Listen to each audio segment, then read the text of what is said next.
স্বরাষ্ট্র উপদেষ্টার কাজ তরকারিতে লবণ হয়েছে কিনা, পেঁয়াজ হয়েছে কিনা এটা দেখা না। আমরা এমন কোন স্বরাষ্ট্র উপদেষ্টা চাই না যে জনগণের নিরাপত্তা নিশ্চিত করতে ব্যর্থ। সংসদ নির্বাচনের আগে হচ্ছে এদেশের মানুষের নিরাপত্তা নিশ্চিত করাটা ইম্পর্টেন্ট।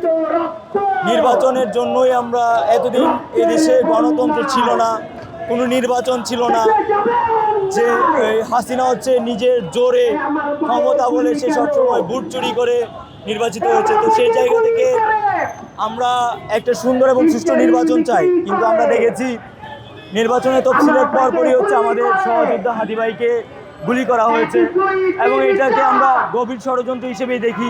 নির্বাচনকে বিভিন্নভাবে প্রশ্নবিদ্ধ করার জন্যই প্রকৃত শক্তি যারা আছে, যারা হচ্ছে স্বৈরাচারের দুঃসররা ছিল, তারা ইন্ডিয়াতে বসে, বিদেশের মাটিতে বসে এদেশকে নিয়ে, এদেশের মানুষকে নিয়ে, এদেশের মানুষের নিরাপত্তা নিয়ে চক্রান্ত করে যাচ্ছে। তো সেই জায়গা থেকে আমরা দেখেছি যে আমাদের সহযোদ্ধা হাদি ভাইকে গুলি করা হয়েছে এবং গুলি করে যে গুলি করেছে তাকে এখন পর্যন্ত গ্রেপ্তার করতে পারে নাই।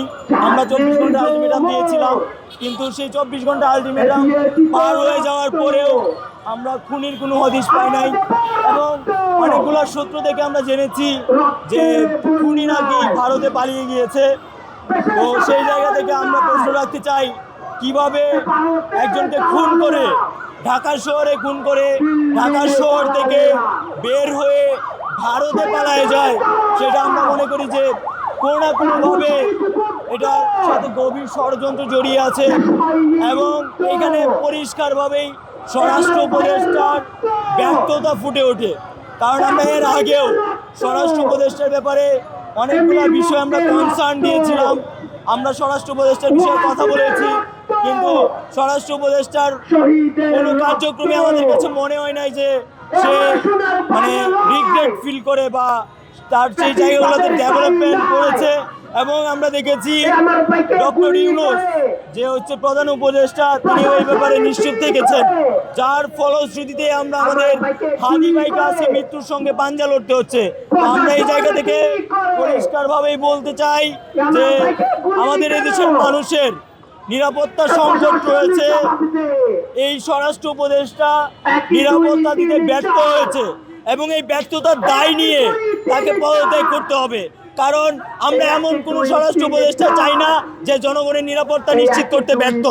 এই স্বরাষ্ট্র উপদেষ্টার কাজ তরকারিতে লবণ হয়েছে কিনা, পেঁয়াজ হয়েছে কিনা এটা দেখা না।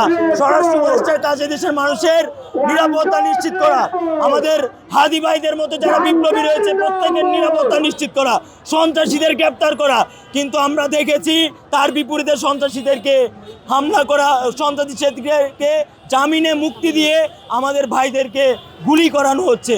তো আমরা অবিলম্বে স্বরাষ্ট্র উপদেষ্টার পদত্যাগ চাই, আমরা জনদুর্ভোগ চাই না। তাই আমরা রাষ্ট্রের কাছে বলতে চাই, আপনার যত দ্রুত সম্ভব এটার বিরুদ্ধে ব্যবস্থা নেন, আমাদের দাবি মেনে নেন, আমরা রাস্তা ছেড়ে দিব।